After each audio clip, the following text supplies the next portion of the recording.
Donald Trump വന്ന് മൂപ്പര് എന്തൊക്കെ ചെയ്തു കൂട്ടാൻ നമുക്കറിയില്ല. പക്ഷെ ഒരു നല്ല കാര്യം ചെയ്ത് എനിക്ക് അംഗീകരിക്കേണ്ടി വരും. എന്താ? അദ്ദേഹം പറഞ്ഞു 2 ജെൻഡറേ ലോകത്തുള്ളൂ, മെയിൽ ആൻഡ് ഫീമെയിൽ. ട്രാൻസ്ജെൻഡറിന്റെ പരിപാടി ഒച്ചപ്പാടുണ്ടാക്കി വരാൻ നിൽക്കേണ്ട, ഒരൊറ്റ കുട്ടിക്ക് ഒരു ആനുകൂല്യം തരൂല. ട്രംപിന്റെ ഒരു ചില നല്ല കാര്യം മൂപ്പര് പലതും വിളിച്ചു പറയും. പക്ഷെ അയാള് ജനിച്ചിട്ട് ഇതുവരെ, അയാൾ പറഞ്ഞ വിഷയമാണ് ഒരു ഇന്റർവ്യൂവിൽ, ഇതുവരെ ഒരു മുറുക്ക് കള്ളു കുടിച്ചിട്ടില്ല, ജീവിതത്തിൽ സിഗരറ്റ് വലിച്ചിട്ടില്ല അദ്ദേഹം പറയാം. എനിക്ക് എൻ്റെ ഒരു സഹോദരനുണ്ട്, അയാളുടെ പേര് ഫ്രെഡ് എന്ന, എൻ്റെ ജ്യേഷ്ഠൻ, നല്ല മനുഷ്യ, he was A very good brother. പക്ഷെ കള്ളുകുടിയനാണ്, കുടിച്ച് ജീവിതം തകർന്നു. എന്നോട് പറയും, ഡൊണാൾഡ് നീ കുടിക്കരുത് കേട്ടോ, ജ്യേഷ്ഠന്റെ ഉപദേശ. ട്രംപ് സ്കൂളിൽ പോകുന്നൊരു മോനുണ്ട്, 8 വയസ്സുള്ള മോനോട് പറയുന്നുണ്ട്, son never drink in your life. ആൽക്കഹോളോ മദ്യമോ ലഹരിയോ നിന്റെ വായിലൂടെ കടക്കരുത്, നിന്റെ ജീവിതത്തിൽ സ്മോക്ക് ചെയ്യരുത്, കുട്ടിയോട് പറഞ്ഞു കൊടുക്കുക. അപ്പൊ അദ്ദേഹത്തിന് ചില നന്മകളുണ്ട്, ആ നന്മകളിൽ നമുക്ക് പറ്റുന്നെടുക്കാം. നന്മയെ നന്മയായിട്ട് നമ്മൾ അംഗീകരിക്കണം, അല്ലേ? അദ്ദേഹം കൊണ്ടുവന്ന ആദ്യത്തെ അദ്ദേഹത്തിന്റെ പ്രഖ്യാപനം അതാ, ആണും പെണ്ണേ ഇവിടെ ഉള്ളൂ. ട്രാൻസ്ജെൻഡർ എന്ന് പറഞ്ഞൊരു ജെൻഡർ ഉണ്ടാക്കണ്ട. കാരണം അൽഹഖിൽ മാലവി ബിൽ മബാൽ, മനുഷ്യന്റെ മബാലുകൾ ഒന്നുകിൽ ദഖറാണ് അല്ലെങ്കിൽ ഉൻസയാണ്, ആണും പെണ്ണേ ഉള്ളൂ. വെറുതെ കോലം കെട്ടണ്ട. കാരണം അങ്ങനെ ഒരു ട്രെൻഡ് വല്ലാതെ ലോകത്ത് പ്രചരിച്ചു കഴിഞ്ഞു.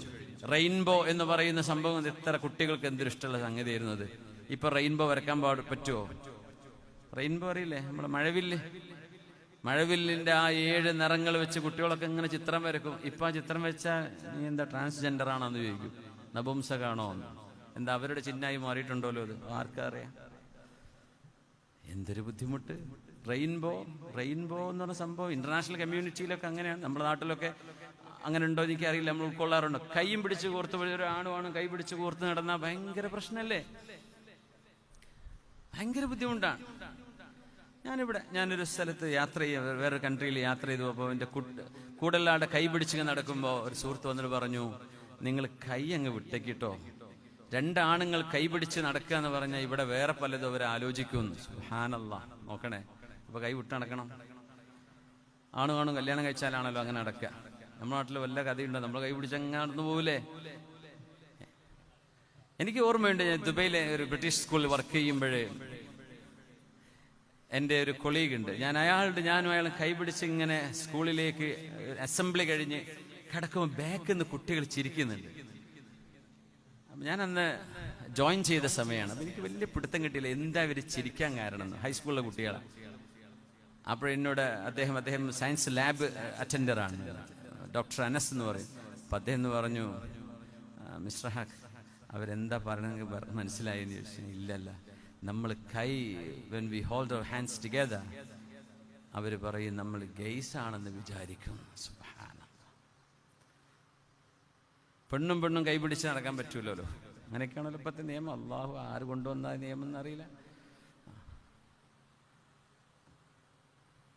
അപ്പൊ ട്രംപ് കൊണ്ടുവന്ന അദ്ദേഹത്തിന്റെ ആദ്യ പ്രഖ്യാപനം എനിക്കത് ഇഷ്ടമായി. അങ്ങനെ നല്ല ബുദ്ധി ആൾക്ക് തോന്നിയല്ലോ. ഇവിടെ ആണും പെണ്ണേ ഉള്ളൂ, മൂന്നാമത്തെ ഒരു ജെൻഡർ ഇല്ല. ആണെന്നെങ്കിലാണ് അല്ലെങ്കിൽ പെണ്ണ്, അതന്നെ.